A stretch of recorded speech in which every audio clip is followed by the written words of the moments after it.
Welcome to another virtual Live Talks Los Angeles event. We welcome Walter Mosley and Joe Ide to our series. We invite you to visit our YouTube channel for over 300 conversations much like this, including several of Walter's earlier appearances at Live Talks LA. Follow us on Twitter, Facebook, and Instagram. Our handle on all three is Live Talks LA. Walter's new book in his Easy Rawlins series is Blood Grove. Walter is one of America's most celebrated and beloved writers, a grandmaster of the Mystery Writers of America. He has won numerous awards, including a Grammy, a PEN USA Lifetime Achievement Award, and several NAACP Image Awards. His books have been translated into more than 20 languages. Welcome, Joe. Joe is I'm glad to be here. Japanese-American descent, growing up in South Central Los Angeles. His favorite books were the Conan Doyle Sherlock Holmes stories. Joe earned a graduate degree and had several careers before writing his debut novel, IQ, inspired by his early experiences and his love of Sherlock Holmes. Smoke is the latest installment in the IQ series, which is published on February 23rd. I am Ted Haptegabber, founder and producer of the series, and towards the end, we have a few questions that some of you in the audience posed, so we will address those. I will let you take it from here, Joe. Hi, Walter. How you doing, Joe? It's great to see you, man. It's good to see you.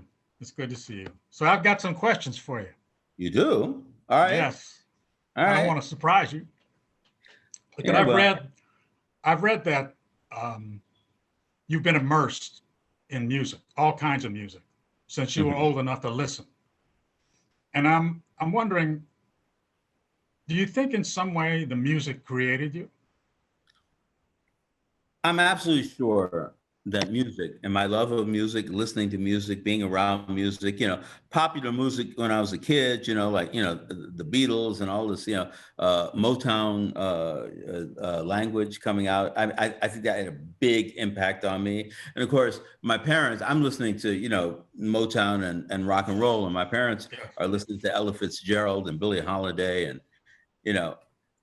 but I think it has a big impact on me, but like so many things in a creative life, it had an impact on me that that wasn't logical. That wasn't like that I knew what it was. Oh shit, when I heard Chubby Checker saying about the twist, that's why I wrote this. I said, I heard Chubby Checker into my heart and I wrote this. I had no idea it had to do with him. You know what I mean? Yeah. Mm-hmm. I do know what you mean. I don't know. I was a Motown guy myself. It was all Motown all the time. And I got transferred out of high school to the west side of LA, where it was mostly white and Asian. And I was introduced to horrible white people music. The Beach Boys, really? Seriously, the Beach? No. They were smart, man. They made some good music. But what part of LA did you live in? I know you lived in South Central, but where in South Central? Adams and San Pedro. Uh-huh. A few miles south of downtown. Okay. Yeah. And my grandparents lived there because it was close to Little Tokyo. And then the community kind of turned black around them. And the other Asians were fleeing to Montebello. But my grandparents couldn't afford to move, so and we live with them. I love that logic. I can't afford to move, so I ain't moving. Yeah. I read we have something in common besides being crime writers. The first books we loved were the Winnie the Pooh stories and poems, and Eeyore was my boy. I felt deeply sorry for him. I wanted to go to his little house of sticks and, bring him some Oreos or get my mother to knit him some socks. That's how involving, that's how involving those characters were. But, and also how your ability and our ability to be involved at being that age, when you're like 6, 7, 8, 9, 10, 11, 12, like that, when you read a book, that book is real. Yes. Like while you're reading it, it's absolutely real. And it's only later on, when it becomes intellectual, when it becomes like, well, I'm worried about the theme, I'm worried about the metaphor, I'm worried about the character development. When you're a kid, you don't care anything about that shit. You just like, this is great. I'm living this life. and I'm loving it. Yeah, I mean, have you seen the new Winnie the Pooh thing where it's the adult Christopher Robin who goes back to the 100-Acre Wood? Yeah, I'm afraid I did see that. I loved it because it was actually it was like. Well, it wasn't a bad movie. I'm just saying I didn't want a new version. I didn't want to see what happened. You know, I wanted to stay there. I actually loved it, because I thought, wow, this is how I would imagine it as an adult. There was another way that I imagined it as a child, because every once in a while I go back and I read Winnie the Pooh, the first book, and I go, oh my God, I love this book, but it's a child's imagination, which is, different than me. I'm almost not a child anymore. Almost, not quite, Walter. No, a good book reflects the craft of the writer, but at some point, the craft goes further and the book becomes art. Mm-hmm. Winnie the Pooh is art, but I couldn't articulate it. Isn't that wonderful? I mean, I think that the idea that, it's like being a lover, maybe a good lover, you may be a great lover, but whatever. It's not like, you wrote down everything that's going to happen before you're a lover. So, well, first, I'm going to kiss your left shoulder. And second, I'm going to just rub on your toes on your right foot. You don't think about that stuff. It's like, there's a certain kind of natural feeling that you have. And so many people who want to be writers think, well, I have to think everything that Dostoevsky thought before he wrote. And you're going, no, man, just write. And what you wanted, where you wanted to get to, you're going to get, but you're still not going to understand it, but it's going to work. Yes. That's the way I think about writing. I right around the corner from my house, there was a liquor store, A&J Liquor. And there was, the winos used to sit out there in orange crates and drink Thunderbird all day. And one of them was a man named Beck. Beck was very tall. He was elderly. And he had a very dignified way of carrying himself. And he was always decked out. He had on a herringbone sport coat, shirt and tie, fedora, brown slacks with a crease in them, and brown and white Spectator shoes. He was sharp, and he did this every day. So my mother used to catch a bus every day to go to work, and Beck would be waiting for her. And she would say, "Good morning, Beck. How are you?" And he would say, "Good morning, Mrs." My older brother's name is Jack, so he called her Mrs. Jack. "Good morning, Mrs. Jack."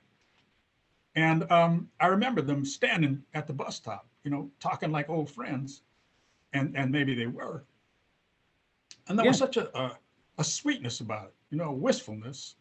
And that's the kind of thing I want to get down on the page, but never can. No, that's that. Just that feeling of that. You never can. That's what I mean. You just did it. I tried for it. You just did it. I mean, well. And that's the moment. That's what. So I mean, listen. We moved to West LA when I was about 12, and it was over near Fairfax and Pico. Fairfax and Pico is no longer West LA, but it used to be back then. Yeah. And down at Hauser and Pico, there was a liquor store owned by this guy named Harold and his brother Milt, I think. And two Jewish guys, they owned this liquor store, and my father had a relationship with them. He'd go in and he'd say, "Harold, it's the weekend. I need some money. I need to write a check to you for $250. You can't cash it till Monday." And Harold said, "Well, all right, Roy, fine, write me the check. Here's your money." Because, they knew each other for years and years and years. That was going to be okay, right? Like, really, honestly, all you have to do is write that. And somebody said, "Well, it must be true." It's a great thing about fiction. Is like, because, a lot of people are politicized. I'm politicized, certainly. But there's a world we live in that is not the world that everybody else knows about. It's not like when you go down there to the Midway shopping center, near Baldwin Hills, View Park and stuff, and they had gambling, and you had all of these Black, white, and Korean gamblers gambling together. Mm-hmm. They were, they kept betting, and I don't really like being in Las Vegas. But they all got along together. They knew each other. They knew what their lives were, and that's, the thing that I love about Los Angeles, that the earlier people, Hammett and Chandler and all those people, even Ross McDowell didn't know, is that LA grew so fast that you didn't have time to separate the races. Races lived together, No, you didn't. You talking about you living in South Central, nobody questioned that shit. They said, oh, okay, Nope. man, that's Joe. Hey, Joe, come on. Let's, or maybe they didn't like you, Joe, don't come on. But, people did, people didn't. You know what I mean? Yeah. I was part of the furniture, Yeah, right. Exactly. I never got harassed because I was Asian. I got picked on because I was small, but there was never anything racial about it. I have, most of my characters are composites of all kinds of things. And there's only one character who actually went from my real life into a book, like directly, like no varnish. And right there across the street from that liquor store was a pool hall, Stamps Pool Hall. And my brother used to shoot in there, but it was too scary for me. It's like, like everybody was on parole, and like the hookers like to show you their bullet wounds. And there was a pimp who hung out there, and his name was Charlie O, the initial O. And he was like your traditional pimp, He had the perm, silk shirt, ring on every finger, all that. And I asked him one time what the O meant. And he said it meant, oh my God, you must be crazy. And according to Charlie, like that was what a woman would say the first time she saw his penis. And, you meet people like that, you have to write a book. Well, you have to tell a story anyway, right? Yeah, you do. Like, that's the thing, the thing that's so important, because so many writers nowadays say, they study writing, they study writers, they know about writers, they read about writers, and then they write novels about writers and writing novels. And you're going, man, listen, if I have to write a novel about somebody trying to write a novel, I don't want to hear it. I know you like these people, you like Ernest Hemingway, but Ernest Hemingway, he wasn't at the nub of it. You know what I mean? And no. and it is that thing that, my father was a great storyteller, and the great thing is that he would get together with other people. We'd all be laughing. Yeah. Because he'd tell a great story. Story. And that's the way it is. And it wasn't just that. My father, my mother's Jewish, so we go to visit her, her aunts and uncles, over in Santa Monica where they lived then, and they would tell these great stories, and we'd all be laughing. When my father, a Black man from Louisiana, would talk to them, they said, well, yeah, Roy, when we lived in Latvia and we lived in Estonia, they used to hang us, they used to burn us, they had us living in ghettos and shtetls, and they said we were another race, He said, we lived the life that you lived, and that's one of the great things about California. From the beginning, California had all these different people who identified with each other, aside from this fallacious notion of race. Aside from the notion of race. It's totally true. I think that kind of storytelling is almost gone. I mean, young people talk about their jobs, and they talk about video games, and they talk about real estate, But going to a social gathering now where there's anybody under the age of 50, nobody actually tells a story. And it's well, they don't tell really it in fiction. Yeah, because they're so interested in the music. There's hip hop and there's rap and there's all those other things. I think that's true. to a great degree. But I think there are very few people like you and I who actually say, well, I'm going to take this and I'm going to translate it into literature, because without literature, our people don't exist. You know what I That's mean? right. Yeah, absolutely. Yeah, it's a hard road, but you know, if you start writing those stories, if you're listening to your Aunt Fanny, my Aunt Fanny, I was so wild. I didn't even understand it, because she was in Santa Monica. I was like, near Fairfax and Pico. She just showed up at the house one day. I was the only person there. I was about 16, 17. And I had started smoking cigarettes, so I lit a cigarette, I'm smoking. And Fanny takes out her cigarette, and she used to have it would like dangle from her lips. It was just got jump like this. And she says, "Oh, Walter, you smoke?" And I said, "Well, yeah, Fanny, you too." She said, "Yes, I do." I said, "But do you inhale?"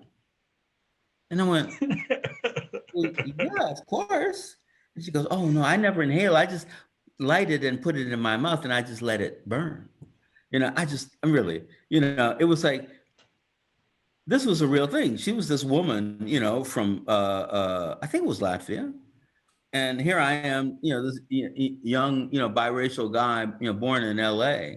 But we were having a real conversation about, how, the structure of our lives. It's what's so beautiful about writing. Listen, I love Hammett. I love Ross McDowell. I love Chandler. I love Vax, who's another thing completely. But the thing is that when you get to where we're coming from and where our past is coming from, it's a world that most people don't know about because it's not part of the history. Yes, history. It's very true. Yeah. And that woman with dangling cigarette, see, that's a detail you would pick up, Mhm. and that you would find that would add texture to your writing. Now, I walk my dog like the same time every day, and this woman comes out of her house, and I know she's waiting for me because she came out a little too fast, a little too eager, and we just kind of converged on the sidewalk. And she starts telling me about her trip to India, how she ate street food, didn't get sick, and she took a raft up the Ganges. I'm thinking, well, she's not really telling me about India. She's telling me how adventurous she is. She's telling me, I'm not just a rich lady sitting around in my house. I'm out there, I'm cool. And it's those kinds of things that you and I would understand that would work its way, into our writing. It's that writer's mentality, where you're drawing in these anecdotes about human nature, and maybe not directly, but they show up in your writing. Or even directly. I mean, I understand that so well. Like, I was, I would talk to my friend, my father's friends, like a guy, Hollister Fontenot. Hollister, he had he owned a couple of apartment buildings. It's not unusual and for anybody to own that in Los Angeles. Black man from Texas, actually from Fayette, Louisiana, but he. But the black guy who rented the apartment from him said, "I'm not paying the rent anymore. I'm a cop. He's a cop. I'm not paying the rent no more." And one day Hollister went to his house, and they went to a little dinette, next to the kitchen, and sat down. And the guy said, "Well, so what do you want, Fontenot?" My father's friend, he pulls his 41 caliber pistol out. He puts it down on the table. He said, "Look, you got a gun. I got a gun. You owe me rent. I want my rent." He said, "So it's down to these guns. So either you're going to pay me or one of us going to be dead. I don't know. It might be me. It might be you. I don't know." That's a great thing. the next day, that dude moved out of the apartment. He said, Hey. I'm There's tough, a solution. but I ain't that tough.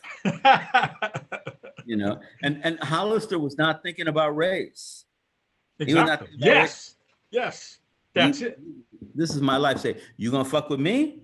I'm gonna fuck with you. You might win. That's okay.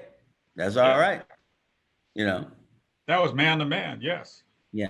Oh, And that's kind of the thing, you know, when you're talking about, you know, the Jewish mob in New York or the Italian mob, you know, or both of them mixed together, you know, that's what it was about. So you mess with, that's why, you know, when I watched The Wire, you know, you watch the first episode of The Wire, there's a guy, you know, you never see him. It's a young black man who's a janitor. He gets killed because he turns in, you know, the people who, you know, the people who are, you know, killed somebody else, but black people. And I'm watching it, you know, and then that guy gets killed, the guy who turned him in. And I'm thinking, I said, look, if somebody killed me, my father, his friend Fontenot, their friend Ross, they would all get together and say, well, who the fuck killed Walter? And somebody said, well, you can't mess with them. They got guns. I said, man, they got guns. Yeah, I know. I got guns. I got guns. They want to kill, you know, my son or my friend's son. We got to answer that. And it was never, that was never true in The Wire. The Wire, they were all black people. It was great. I never talked against it when it was on the air. But, yeah. you know, they're all black people. That's fine. But you know, they're not Italians. They don't have an organization like the Italians have, you know, the mafia. Right. Right. They say, you fuck with my people, I'm gonna fuck with you. So, well, I might kill you. So, well, man, shit, someone gonna kill me anyway. You know, might as well be you. That was it. Yeah. Oh, I got a bone to pick with you. Oh, okay. You said in various ways that failure makes you stronger. Failure is a learning experience, something you can build on. I have never found that. I have never found that to be true. Failure always made me feel bad. You know, I mean, I was a screenwriter before I wrote IQ, and you know, I'd work hard on the spec, work hard on the pitch, get rejected, and the only thing I learned was that people didn't like me. Mm-hmm. You know, success made me strong. Yeah, but success came after the failure. It came after it, but I don't know if I learned anything. I mean, I didn't know. I don't know if that failure. You were right. No. That's true. You know, I mean, it's not like you stopped that and all of a sudden became a boxer. That is also true. I'm gonna stop writing, you know, screenplays. I'm gonna start boxing. You know, if you said that, I wouldn't argue with you. But you know, like for me, and I'm not really sure that I've ever said that it makes me stronger. I mean, I'm arguing with you a little, but not completely. The thing is that I didn't start writing until I was 34. Mm-hmm. And I didn't write anything before then. And when I started writing, I had already lived a life in which I wasn't a failure, but I definitely wasn't a success. You know what I mean? It's like, yeah. I was a computer programmer. I made enough money to pay the rent, to buy the food, have a vacation once a year. And after that, you know, if I had $50 left over, I was lucky. And, and so when I started writing, I didn't have that feeling of, oh my God, I'm great, I'm this, I'm that. I said, shit, man, if I get a book published, that's good. I said, well, you know, that means you'll be great like Hemingway. I said, no, man, I ain't no Hemingway. I'm just like a dude who got a book published and they paid me enough that I didn't have to work this year. You know what I'm saying? Right. And so that's what I was looking at. That's what I've always meant, you know? Yeah. Okay. All right. So I'm going to ask you here. Here's my definition of voice. Uh-huh. Over the course of writing and rewriting a book, I make thousands of decisions, you know, big and small. You know, red hat, blue hat, turn left, turn right, you know, cut this, keep this. And I think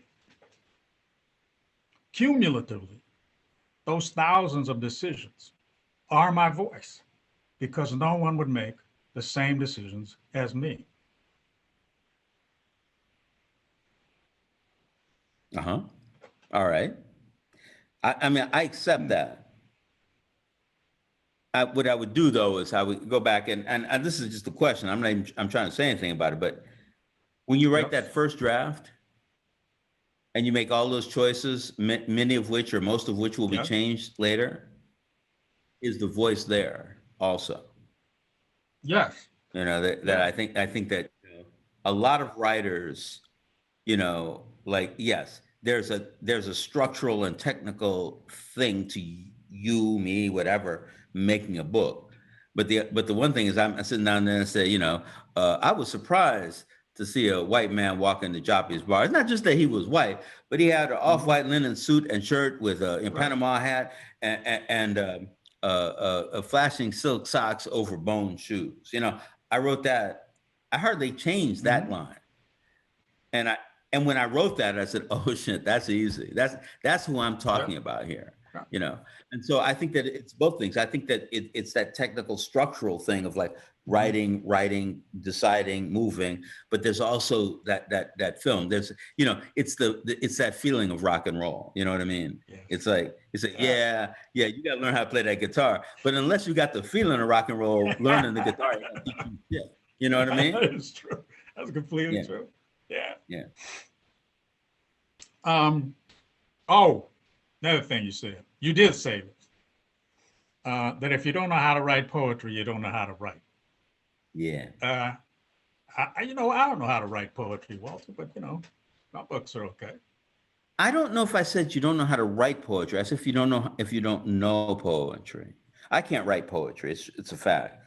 But when I studied poetry, I learned how you choose the right word, how you choose the right metaphor, how you use music in the language when somebody is talking. You got a pimp, talking to a cop. That's one way of talking. You got a pimp talking to his bitch. That's another way of talking. If you have a guy, who's scared to death talking to somebody about to kick his ass, that's another way. But all of that, there's music in that, there's structure in that's the moment of poetry. And a lot of people who write prose, especially non-fictional prose, but also fiction, they say, well, all I have to do is tell you the story. I said, no, you got to make me feel that story. Yes. And the feeling of the story is what poetry does. So I think that people should understand poetry. You don't have to be able to write it, but you got to understand how it works. I think, because the great, like when I read, like for instance, science fiction, there's a writer, Roger Zelazny, he died a long time ago, but he wrote some extraordinary books, and every sentence you felt, every sentence, you could see how closely he was to the language that he was writing. And that's what I feel so strongly about, that when I'm reading it, it's not only the story that I'm reading it, but it's also the music of the language that's talking to me. It's the structure of the language that's talking to me. It's the words that one chooses to define the next action that are talking to me. And so I think that it's important to understand what poetry is in order to be able to write good fiction, or the best fiction, and put it like that, Now, when you say that, I think for me, I think about it in terms of cadence. Because I try and find a rhythm for each of the characters, the way they speak, but just the way they are, and to choose the words, as you said, that flow with them. They are that character's words, or the ones that make you think about them, at least. I take the greatest pains with dialogue to make sure, each of them talks in a singular way. Yeah. Elmore Leonard said, everybody talks, meaning all the characters are articulate. They can say exactly what they want to say, in their own vernacular. Yeah. And, I find that in your books, that it elevates the character. Like the character is no longer just this guy. He's a particular guy, and I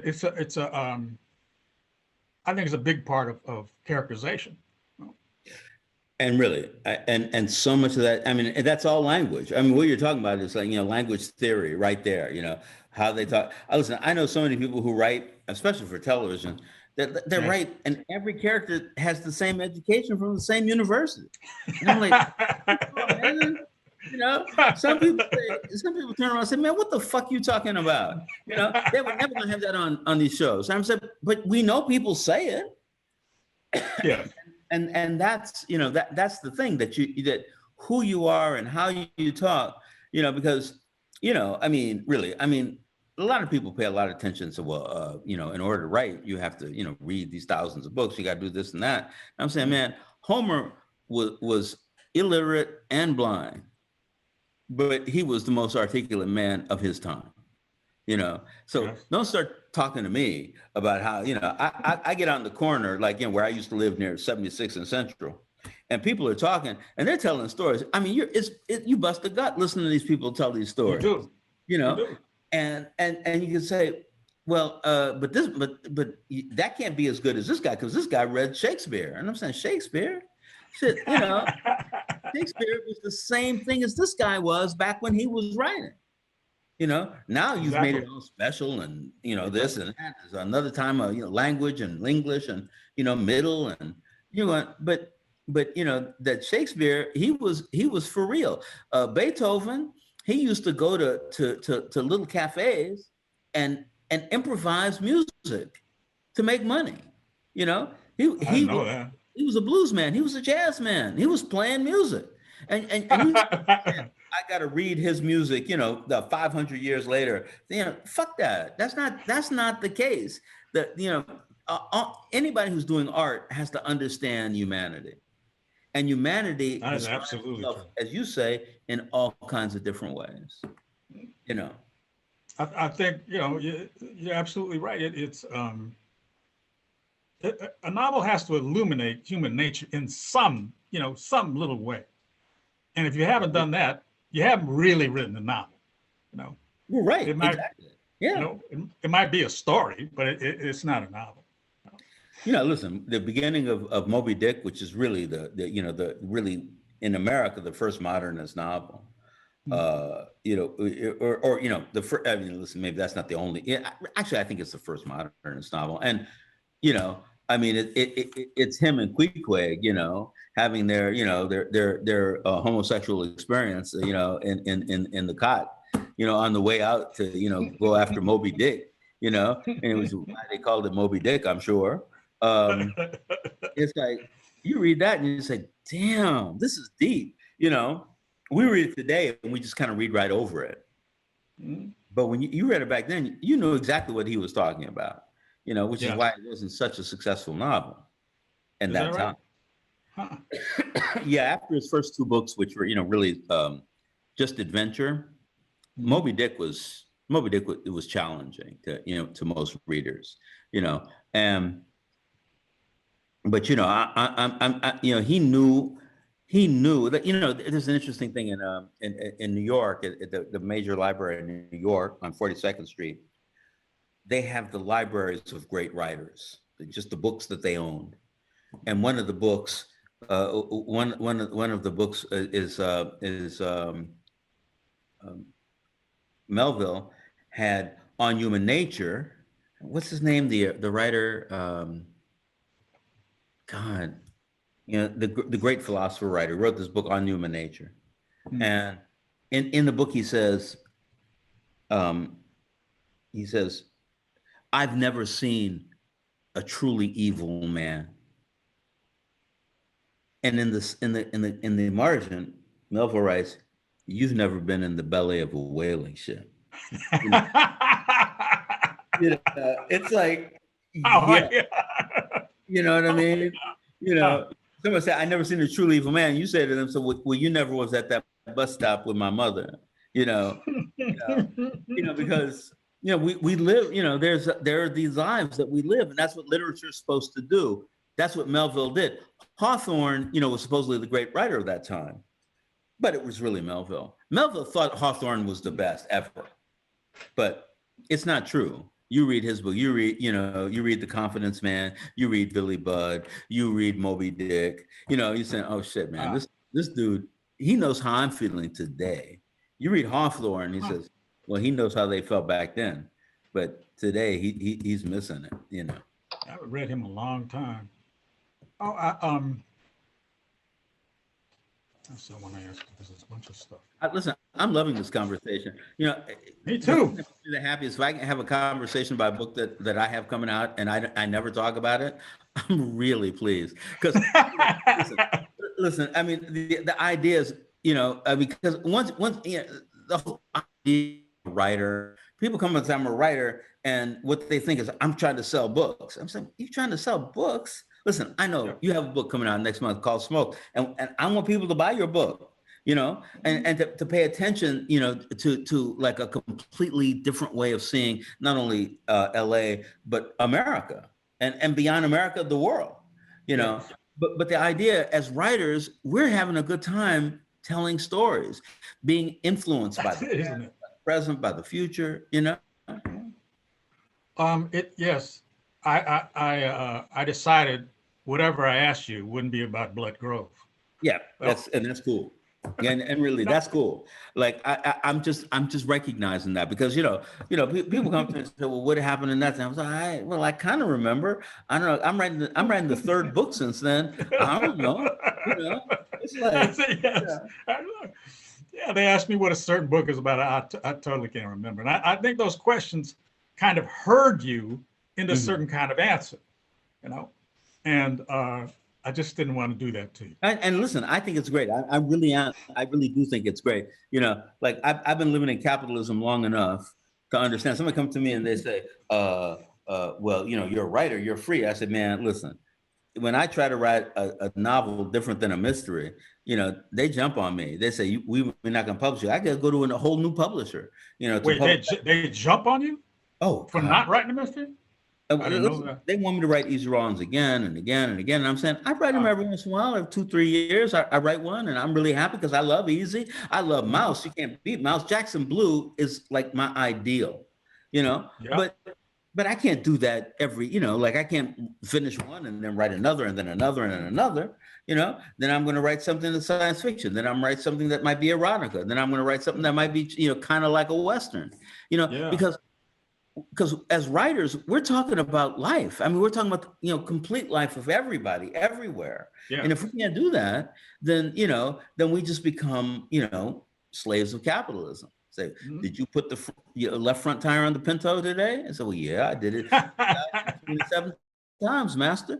You know, you know, shit, you know, that's why white people are so upset. You know, I don't believe in the existence of white people, but it's why people who think that they're white are so upset because now they're living the same lives that we did, that you did, your people did, that I did, my people did. You know, I mean, you know, that, you know, Ted also. I mean, you know, we're all like in a place where we've already experienced for centuries what it's like to be oppressed. Yeah, and now everybody knows what it's like to be oppressed.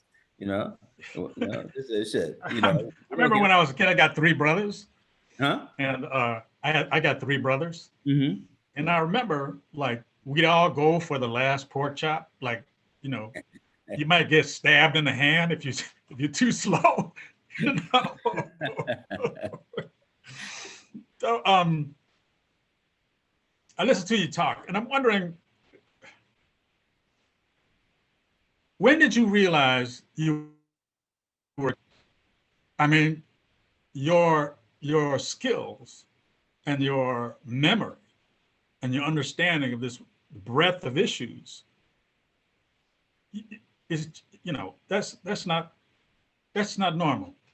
You know, that's not normal. You know, it's not, man. You know, I don't know when you know, I didn't realize I was smart until I was in grad school. I didn't know I was smart. I understand that. Yeah. You know, like I realized I can hang with these people, you know, I can hang with these people. I can talk with these people and they can talk to me. But it wasn't until then when I thought, you know, I am exceptional in this way that I can relate to all these people, that they like what I say. Was there a similar point for you? You know, it's so interesting because, you know, I so much love writing and telling a story and feeling those stories among people who I've known or who I've imagined. You know, like there was, I remember I wrote an Easy Rawlins novel once, and Easy and Mouse were talking. He said, man, you know, when I was coming back up here from Texas, the motherfucker stopped me. It's a policeman. He put handcuffs on me behind my back, and he grabbed me up close to his face. He said, you know, nigga, I'm gonna kill you. He said, but you know, he made a mistake. He had me right up next to his throat. So I bit into his throat, ripped out that throat. You know? And I'm like it was, I'm not thinking about myself as a writer. I'm thinking about it, you know, because this is how tight being Black is, you know. You got a chance to say, you got 1 second here. Because if he lets you go, you're not gonna be able to bite his throat. Once you get it though, you know, and so a whole bunch of the time that I'm writing, that I'm creating images that, you know, I'm saying, oh my God, I love this image. Not that I think this is a great image, I'm, you know, smart for writing it. But I think recently, I got interviewed by a guy, and he said, when did you know that you were such a great writer? And I said, what are you talking about?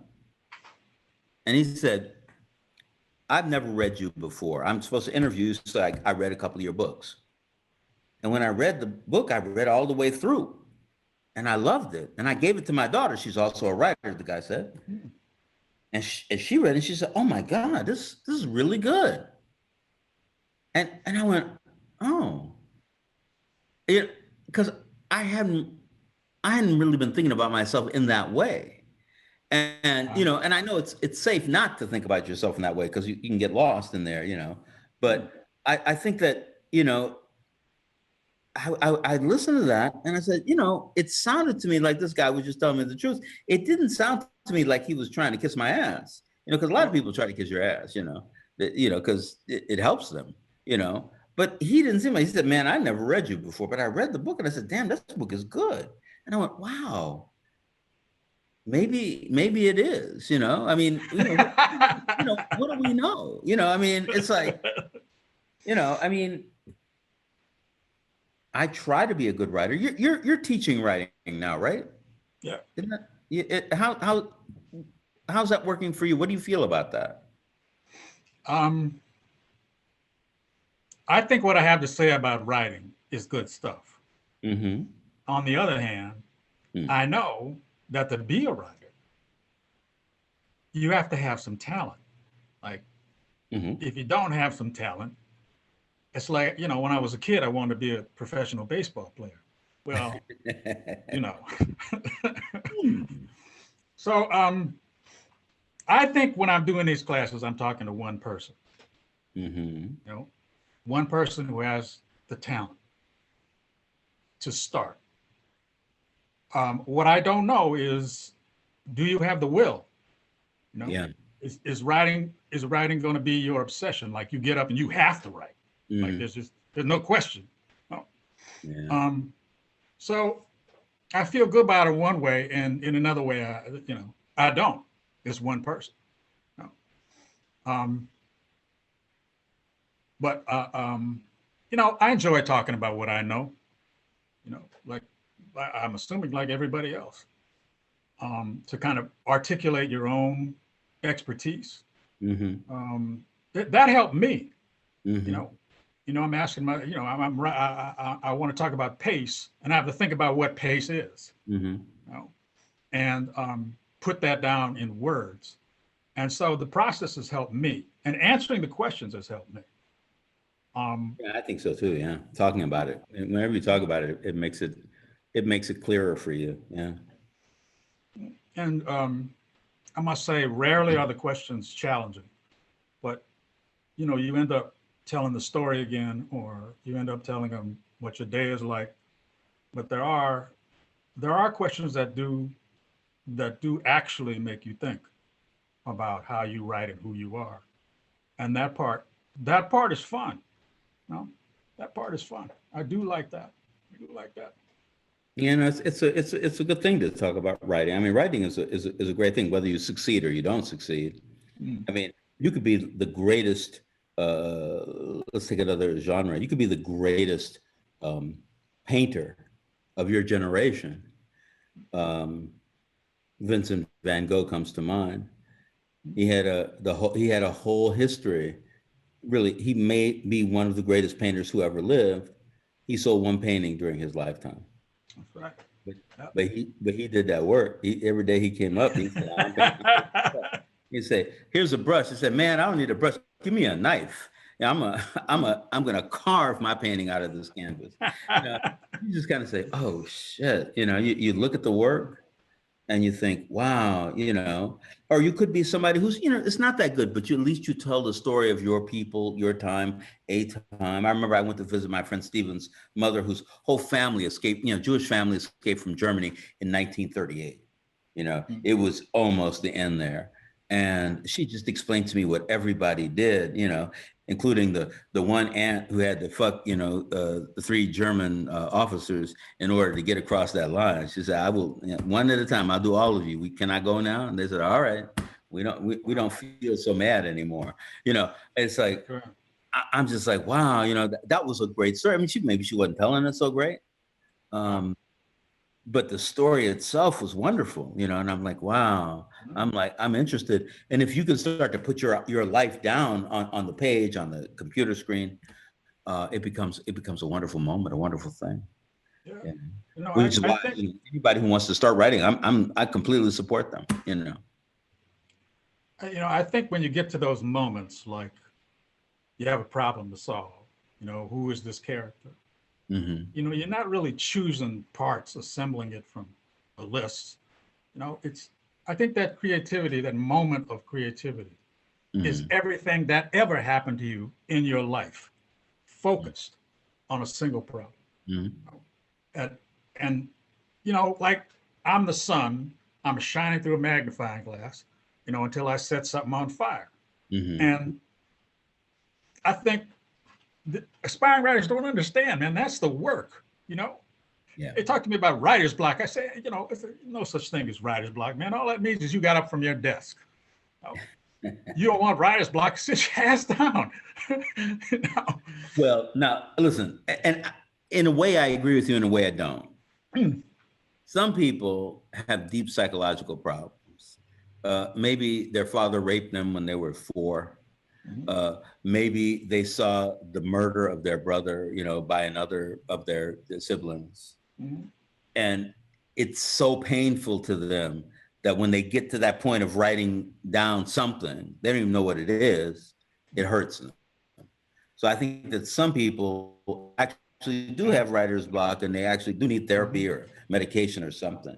But most of us, it's like, well, okay, that's not working. Write something else. Yeah. Do something else. Just keep doing it every day, and sooner or later you're going to get where you're going to get. I mean, I do. I mean, mostly I agree with you. I do know that there's some people. Like you see, I saw a guy was giving me a ride to the airport, and we stopped at a red light, and there was a guy, a tall guy, maybe 30, well built, good looking. And he was talking to the wall. Well, motherfucker, if I could jump, And the guy driving me said, you see that man over there? He said, and I said, yeah. He said, he could get a job. He didn't have to be sitting out there on the street. He could get a job. That's a great line. And I looked at him and I said, man, he's talking to a wall. There ain't nobody who talks to a wall they might get a job, but they certainly gonna keep that job. And it was interesting, that notion, some people, they're talking to walls, and that's a problem. And we got to deal with that problem before we deal with whether or not they got a job, Yeah. No, we were talking about the actual work, and I have a lot of aspiring writers say, I write when I have the time. I have Pilates, and I have a tennis game with my sister. I got to feed the baby, and I think that if your true intention is to be a writer, you write first. The rest of that shit comes later. Yeah. The baby can be hungry for a day or two. He'll be all right. But you. I don't know about that. Well, you can tell I don't have kids. 24 hours a day. But that's that's my first thing, and probably yours. You just You get up in the Yeah. morning, and it's assumed. There's no thought about it. You don't think about, well, will I write today? And I think that's why the vast majority of people will never write. Yeah, I think that, especially in our culture, our world, where so much is, so much is entertainment. When you go to South America, or you go to Africa, and you see people who say that everybody is part of art. Whatever art we're doing, everybody is a part of it. Everybody's making it. And in America, most people say, well, I will go see that movie. I will turn on my radio and listen to that music. I will go to that, that comedy, performance, and so what you have is most people don't see themselves and never see themselves as a part of art. And I think that's, that's true that most people don't. And, my job is, just to create. But on the other hand, that little bit of saying, well, you could also be creative, but in order to do that, you have to see yourself in a completely different way. Yes. There are, there's a lot of aspiring writers I find that sort of kind of like to write, Mm-hmm. And I think it's like saying, well, I'm gonna win, the New York Marathon, but I sort of kind of like to run. It's like you get sweaty, man. My ankles hurt. It's yes. You're absolutely right. I mean, when I went to writing school, I went to City College in New York, and it was a writing thing. There were the greatest writers never became writers because they quit. They said, well, if I don't get published by the time I'm 23, I'm gonna stop and I'm gonna do something else. So okay. And then the person who had less talent, but who wrote every day until they were 37, they got published. And then they published again, and then they published again, and they were doing, books, That's a writer, yeah. That's true. A lot of people just quit. They just, they say, well, because what they want is, they don't love writing, they love the aggrandizement that writing will bring to them. Yeah. And that doesn't mean anything. You worried about money, you worried about aggrandizement, all that stuff, move that out to the side. Even the great actors, you see great actors, they do a couple of great things, and all of a sudden, they're making comic book movies, because comic book movies pay them more money. So their talent freezes right at that place. They're not going any further than right there, because it's like any art. Either you do the art or you do something else. Either you do the art or you don't. Which is why you love people like Cassavetes, who just they're doing great stuff. They say, I'm doing one great movie after another. What's the movie of Cassavetes where there are these people, they have an engine, and it's on the 4th floor in this apartment, and these two guys go to buy it, I think it was To Sleep with Anger, and they have to carry the car engine down the stairs.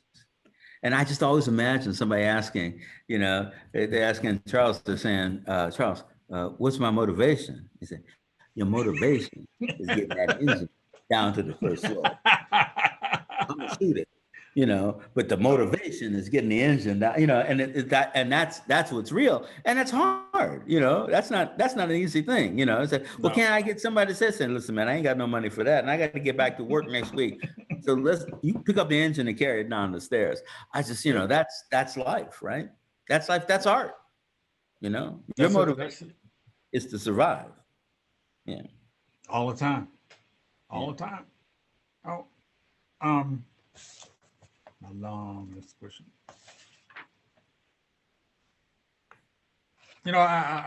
I tell aspiring writers, this part of my class, that to write effectively, they have to be students of human nature. Mm-hmm. And basically what that means is shut up. Watch, listen. If you go into a social situation, you don't have to tell your favorite anecdotes, and certainly nobody needs to hear them. Mm-hmm. No. if you stand around anywhere, Walter, it's surprising. Well, not surprising to you, but what you can learn about people just watching and listening. Yeah. For me, it's like wherever I go, I'm not so much a participant as I am a spy. You know, whether it's a convention or a family, whatever it is, I feel more like I'm not engaged, but I'm looking in the window. It's that aloneness that's a part of being a writer, I think. I completely agree with you, and I'm most of the time I'm not even aware that I'm doing it. I'm just, I'm there, I'm there, and people are doing something else, and I go, wow, that's kind of interesting, and then I forget it, and then 2 years later I'm writing this book, and I've said, oh right, we're sitting on these chairs, and this woman looks at this guy, and he says this, and she says that, and okay, and I just write it down, and I go, and it's a surprise to me, and of course it changes as you're rewriting, but I think it is true that for writers, but for everybody. I mean, listen, if you're a painter and there's a glimmer of light somewhere under the shadow of a form that you're drawing, you go, oh wow, let's see, I just put a little stroke of white under there, and wow, man, look at that, look, and you might be the only one to see it. I mean, Don Cheadle's movie, about Miles Davis, where they had that the recording. They said, oh man, we need your new recording. We need your new recording, and it was just like beep, boop, boop, beep. It's like, what the fuck is that? And but you have the one junkie saxophone player saying, oh, wait a second, man. And you're going, whoa, shit. It's like, and I think that's a brilliant part about Don's movie. It's like when you see that, it's like what you think is art and what we think is art is something completely different. Completely different. Yeah. Do you think Easy Rawlins would like you? Like, Walter, let's go for a beer. There's an open spot on the bowling team, Walter. How about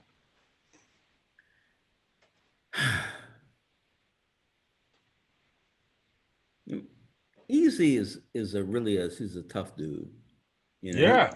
He's a really tough dude, and he has a set of rules that he lives by. I'm not sure that he would be interested in me and what and the way I think and what I do. I'm not sure about that. I get along with Jackson Blue probably. And I don't know if I get along with Mouse or not, because I'd be running too hard about that. Anna Mae and I would get along okay. It's okay, you're all right, just you got to watch it, because you're not serious enough to live in this world. But I understand you're a smart kid. I mean, there's a in the new book, Easy gets this Rolls Royce, and he drives it into a garage, for them to fix it, and they call the mechanic. The mechanic happens to be a Vietnamese woman with a scar down the left side of her face. That eye is blind and stuff like that, but she's still gorgeous, and she was part of Viet Cong, but she worked for two. She worked for two fixing his car, and she finally had to get out of the country because everybody was after her. And when she met Mouse, she looked at Mouse. She said, "There are not many people like you." And he looked at her and he said, "Girl, there ain't nobody like you." And, yeah. And Easy has his response to that, but the thing is that, I mean, I don't know if that woman would like me or wouldn't like me, but I wouldn't be up to her standards. I know that, because there are people who, and and when you're writing the kind of books we're writing, of course, we're writing, about, crime and how things are solved and who is guilty and who is innocent and how does that work. But in the end, a lot of the characters have, they have power that many of us, at least I don't have, I listen to it and I said, damn, shit, I'm not gonna mess around with Mouse. I'm definitely not gonna mess around with his girlfriend, but I understand it. And let me go further to say that I think Easy is also like that. When I define the Easy Rawlins series, I say the star of Easy Rawlins' world is Mouse. Easy is only the protagonist because he's telling the story. But Mouse is the dude, And there's others, I mean, this Christmas Black, there's Redbird. There are people out there, that, Easy knows he can't take them, but he also knows that he's always thinking. I mean, it's his response to those characters. Yeah. When I have one friend, actually my best friend back then, that I'm still in touch with. And he's absolutely the same. And he lives in the same little house that his mother used to live in. And you walk out on the porch and you can see the freeway abutment. And when I see him, I have to revert to how I was when we were kids, or we wouldn't be able to relate. And when I'm in that persona, I have a hell of a lot of fun. I go back to my old church to, like, I don't know, take them clothes or food, whatever. And the church ladies are there, and they are the most fun. They are the most fun. They have stories about people, and they'll tell me stories about myself and my brothers, and it's hysterical. It's hard to communicate how it's hysterical, but we spend the whole time laughing. Yeah. It's a wonderful thing. No, it is. I mean, I think it is, and and it's the thing, when somebody thinks about, South Central LA right now, and they say, well, the gangs, man, the gangs is this, the gangs is that, and I said, you do realize that there's motherfuckers down there that the gangs are afraid of, right? Like you say, oh, we're gonna get Joe. I say, you gonna get Joe? He said, well, okay, but you might not get Joe because Joe knows you after him, and he gonna get you first. I say, well, we kill him. He say, yeah, but Joe's not worried about you killing him, but you worried about Joe killing you. There's a whole notion of, what, the cowboy existence of America. People saying, well, I belong to the gang. I say, man, I don't give a fuck what you belong to. You mess with me and you are messing with me. I was my friend, the poet, Quincy Troop, was, talking to me one day, and he said, a guy, was threatening him, saying, you got to move out of this place. We don't like you around here. We all gang, and you ain't part of this. And Quincy said, well, yeah, okay, man. All right. He said, listen, I hear you. He said, but I just have one thing to say. The guy said, what's that? He says, you bleed too. Man, the line's too good to write. That line's too good to write. Yeah. Quincy, he's a poet, right? He said, you bleed too. And, that's it. That's the thing. He said, so, okay, you can come after me. I'm here. He said, you can win. He said, but you bleed too. And once you hear that is art. Absolutely art. Yeah.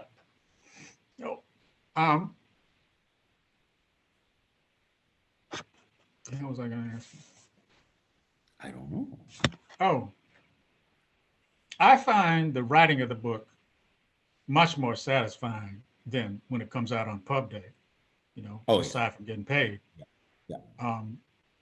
And there's supposed to be these parties, publication things.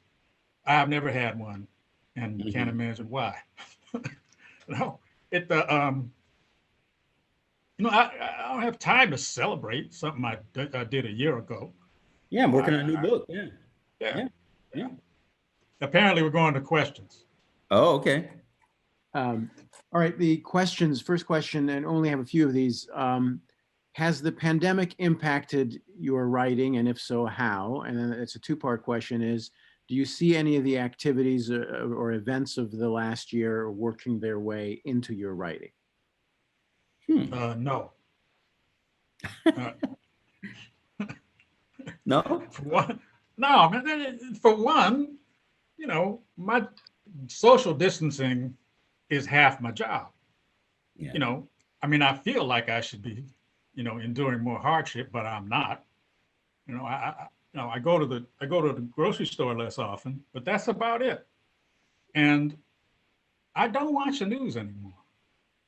I open New York Times, I look at the headlines, I look to see if there's some major tragedy that's going to affect me, or what huge injustices just happened.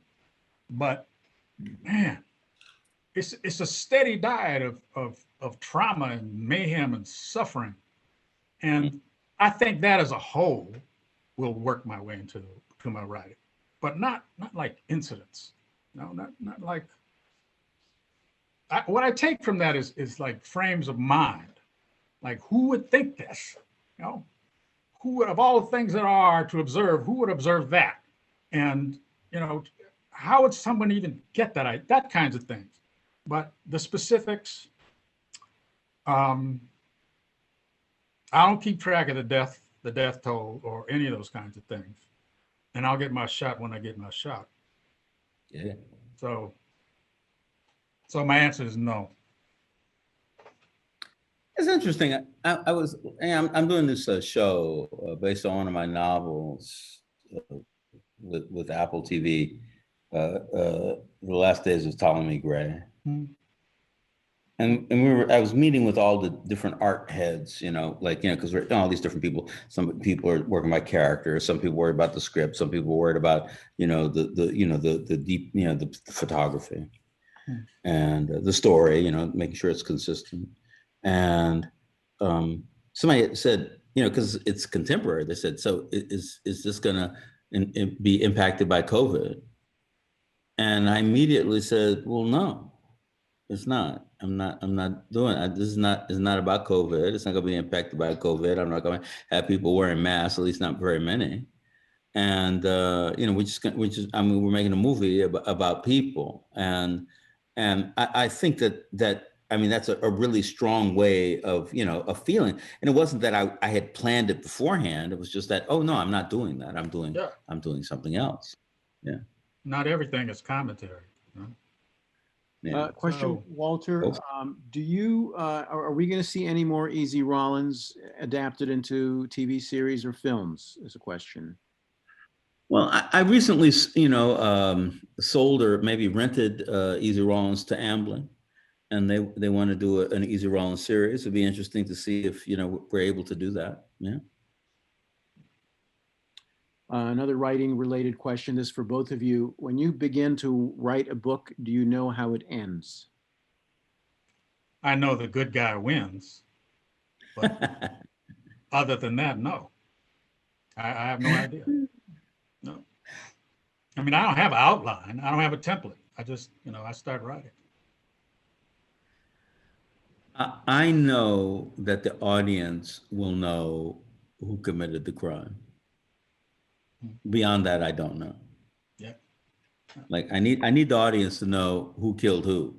And they might not like that person. They might like them. I don't know who that is. But. Most of the good stuff that I think of happens while I'm writing. So the good guy wins, and that's all I know. And then finally, since we didn't get into this particular book, you want to just tell us a little bit about this new book, Walter, and we'll wrap with that. Wait a second.